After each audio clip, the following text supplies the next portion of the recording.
Right ఇక big breaking చూస్తున్నాం. High court తీర్పుతో కేసు విచారణ స్పీడప్ చేసింది ఏసీబీ. ఈ కార్ రేసులో నిన్నటి విచారణకు కేటీఆర్ డుమ్మా కొట్టారు. దీంతో ఈ నెల 9న విచారణకు రావాలని నిన్న ఆయన ఇంటికి వెళ్లి నోటీసులు ఇచ్చారు ఏసీబీ అధికారులు. విచారణకు వచ్చే టైంలో కేటీఆర్ ఒక్కరే రావాలని, లాయర్లు అనుమతి లేదని నోటీసుల్లో చెప్పారు అధికారులు. మరోవైపు ఇదే వ్యవహారంలో ఈడీ కూడా విచారణ చేస్తుంది. ఇవాళ కోర్టు తీర్పు ఉండటంతో ఈడీ విచారణకు హాజరు కాలేనని చెప్పారు కేటీఆర్. దీంతో మరో రోజు విచారణకు రావాలని చెప్పింది ఈడీ. హైకోర్టు తీర్పుతో కేసు విచారణ స్పీడప్ చేసింది ఏసీబీ. ఈ కార్ రేసులో నిన్నటి విచారణకు కేటీఆర్ డుమ్మా కొట్టారు. దీంతో ఈ నెల 9న విచారణకు రావాలని నిన్న ఆయన ఇంటికి వెళ్లి నోటీసులు ఇచ్చారు ఏసీబీ అధికారులు. విచారణకు వచ్చే టైంలో కేటీఆర్ ఒక్కరే రావాలని, లాయర్లను అనుమతి లేదని నోటీసులో చెప్పారు అధికారులు. మరోవైపు ఇదే వ్యవహారంలో ఈడీ కూడా విచారణ చేస్తుంది. ఇవాళ కోర్టు తీర్పు ఉండటంతో ఈడీ విచారణకు హాజరు కాలేనని చెప్పారు కేటీఆర్. దీంతో మరో రోజు విచారణకు రావాలని చెప్పింది ఈడీ. హైకోర్టు తీర్పుతో కేసు విచారణ స్పీడప్ చేసింది ఏసీబీ. ఈ కార్ రేసులో నిన్నటి విచారణకు కేటీఆర్ డుమ్మా కొట్టారు. దీంతో ఈ నెల 9న విచారణకు రావాలని నిన్న ఆయన ఇంటికి వెళ్లి నోటీసులు ఇచ్చారు ఏసీబీ అధికారులు. విచారణకు వచ్చే టైంలో కేటీఆర్ ఒక్కరే రావాలని, లాయర్లకి అనుమతి లేదని నోటీసుల్లో చెప్పారు అధికారులు. మరోవైపు ఇదే వ్యవహారంలో ఈడీ కూడా విచారణ చేస్తుంది. ఇవాళ కోర్టు తీర్పు ఉండటంతో ఈడీ విచారణకు హాజరు కాలేనని చెప్పారు కేటీఆర్.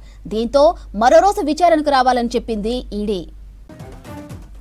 ఫార్ములా ఈ రేస్ కేసులో కేసీఆర్ కు హైకోర్టులో చుక్క ఎదురైంది. ఇక ఏసీబీ వాదనలు పరిగణనలోకి తీసుకున్న హైకోర్టు కేటీఆర్ పిటిషన్ను తిరస్కరించింది. అయితే రూల్ ఆఫ్ లా అందరికీ వర్తిస్తుందని, చట్టం ముందు అందరూ సమానులే అంటూ హైకోర్టు తీర్పు ఇచ్చింది. దీంతో ఏసీబీ విచారణకు లైన్ క్లియర్ అయింది. ఇక నాట్ టు అరెస్ట్ వారెంట్ను కోరారు కేటీఆర్. ఈ నేపథ్యంలో హైకోర్టు తీర్పుతో కేసు విచారణ స్పీడప్ చేసింది ఏసీబీ. ఈ కార్ రేసులో నిన్నటి విచారణకు కేటీఆర్ డుమ్మా కొట్టారు. దీంతో ఈ నెల 9న విచారణకు రావాలని నిన్న ఆయన ఇంటికి వెళ్లి నోటీసులు ఇచ్చారు ఏసీబీ అధికారులు.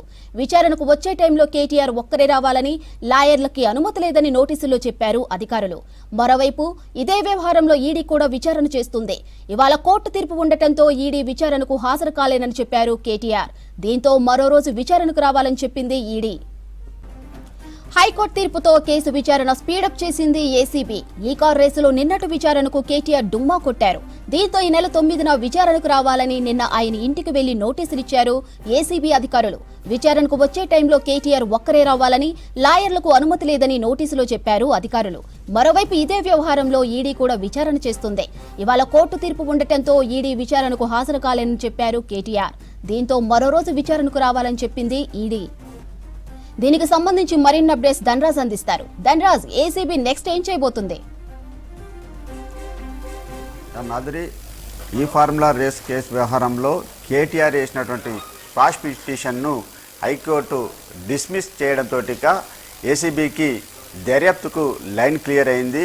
ఇక ఫర్దర్ సంబంధించినటువంటి ఈ వ్యవహారంలో అంటే మొన్నటిదాకా ఈ ఫార్ములా రేస్ కేసు వ్యవహారంలో కేటీఆర్ ఈ కేసు చాలా వరకు లైట్గా తీసుకోవడం జరిగింది. ఆయన ఈ కేసును ఒక లొట్టపీసు కేసు అంటూ కూడా చాలా వరకు కాలయాపన చేసుకుంటూ వచ్చారు. అదేవిధంగా చూసినట్టయితే ఆయనకి ఇచ్చినటువంటి నోటీసులకు సంబంధించిన వ్యవహారంలో నిన్న కూడా చూసినట్టయితే చాలా వరకు హైడ్రామాను క్రియేట్ చేశారు.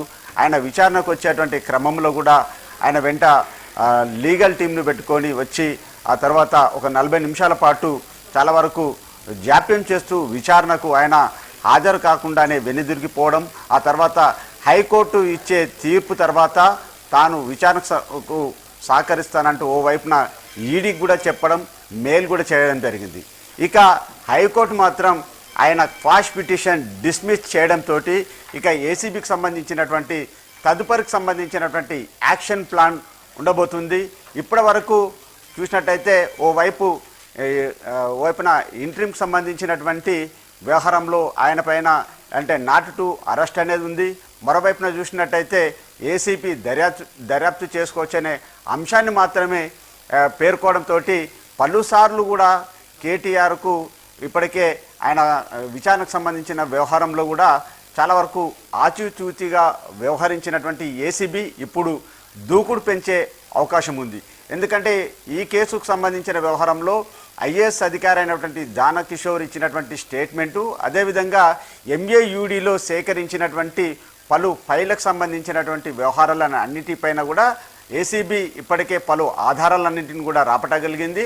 అదేవిధంగా 2023-22కు సంబంధించినటువంటి ఫార్ములా ఈ రేస్ వ్యవహారంలో ఎంఏయుడి నుంచి ఎఫ్యుఓకు బదిలైనటువంటి 54 కోట్లకు సంబంధించినటువంటి రూపాయలకు మేరకు ఏ విధంగా బదిలీ జరిగాయి, ఏ బ్యాంక్ అకౌంట్ నుంచి కూడా వీళ్ళకు చెల్లింపులు జరిగాయి, ఇప్పటి వరకు ట్రాన్సాక్షన్ సంబంధించిన వ్యవహారాలన్నీ ఏ ప్రొసీడింగ్స్ కొనసాగాయి, అదేవిధంగా అప్పుడు మున్సిపల్ శాఖ మంత్రిగా ఉన్నటువంటి కేటీఆర్ ఆదేశాలతోటే అరవింద్ కుమారు అక్కడ చెల్లింపులు చేశారు. ఆ తర్వాత మొత్తం మాజీ చీఫ్ ఇంజనీర్ అయినటువంటి A3గా ఉన్నటువంటి బిఎల్ఎన్ రెడ్డి కూడా ఆయన ప్రమేయం కూడా కొనసాగింది. కాబట్టి ఈ కేసులో చూసినట్టయితే A1గా ఉన్నటువంటి కేటీఆర్, అదేవిధంగా అరవింద్ కుమార్ A2, అదేవిధంగా A3గా ఉన్నటువంటి బిఎల్ఎన్ రెడ్డిని కూడా ముగ్గురిని కూడా విచారించేందుకు గాను ఇప్పటికే నోటీసులు జారీ అయ్యాయి. ఇక 9వ తేదీన కూడా విచారణకు రావాలంటూ మరోమారు ఏసీబీ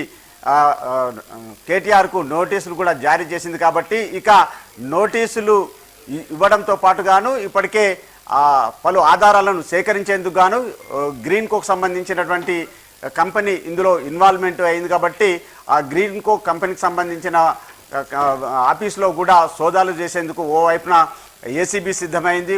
మరోవైపున చూసినట్టయితే ఇప్పటికే హైదరాబాదులో ఉన్నటువంటి పలు బ్యాంకుల నుంచి ట్రాన్సాక్షన్ జరిగాయి. కాబట్టి హిమాయత్ నగర్లో ఉన్నటువంటి ఐఓబి బ్యాంకు నుంచి ట్రాన్సాక్షన్ సంబంధించినటువంటి వివరాలన్నింటిని కూడా ఇప్పటికే పలు ఫైళ్లను ఆధారాలన్నింటిని కూడా ఇప్పటికే ఏసీబీ పలు స్క్రూటినింగ్ చేసి ఆధారాలన్నింటిని కూడా తీసుకోవడం జరిగింది.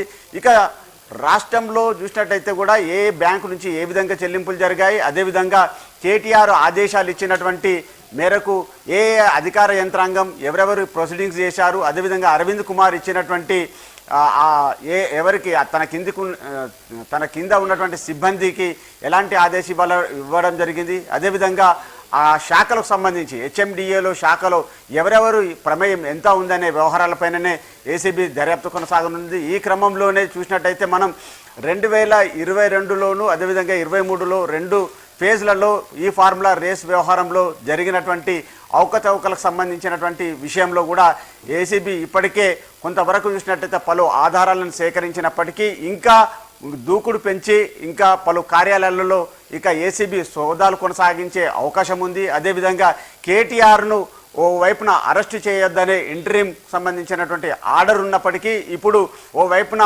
పలు ఆధారాలతోటి కూడా డైరెక్టు కేటీఆర్ని అదుపులోకి తీసుకొని విచారణ కొనసాగించవచ్చు. అదేవిధంగా ఆయనను పలు ఆధారాలతోటి కూడా అరెస్టు చేసే అవకాశం కూడా ఇప్పుడు చాలా వరకు ఎక్కువ స్కోప్ ఉంది.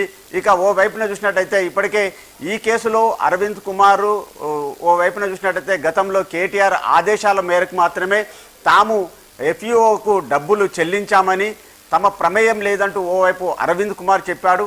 కానీ అరవింద్ కుమార్ చెప్పినటువంటి విషయాన్ని మాత్రం కేటీఆర్ చాలా వరకు ఆయన తప్పించుకునే ప్రయత్నం చేశారు. మొన్న నోటీసులు వచ్చినటువంటి క్రమంలో తాము మంత్రిగా ఉన్నాను, కానీ ఆ చెల్లింపులకు సంబంధించిన వ్యవహారంలో అప్పుడున్నటువంటి ఐఏఎస్ అధికారులే ఆ బాధ్యత చూసుకోవాలంటూ కూడా ఓవైపున ఎస్కేపిజం కూడా ఆయన కేటీఆర్ చేసినటువంటి సిచ్యువేషన్ కూడా గమనించాం.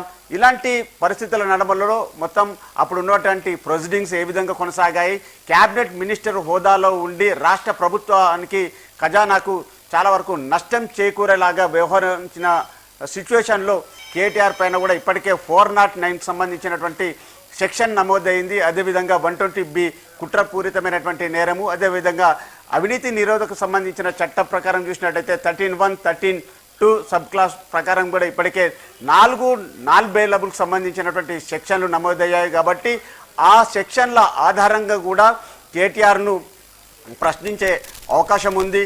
ఇక 9వ తేదీన విచారణకు రావాలని చెప్పడంతో కూడా ఖచ్చితంగా ఇప్పుడు హైకోర్టు ఏదైతే హైకోర్టు ఇచ్చినటువంటి తీర్పుతోటి ఇక కేటీఆర్ విచారణ ఎదుర్కోక తప్పదని తెలుస్తూ ఉంది.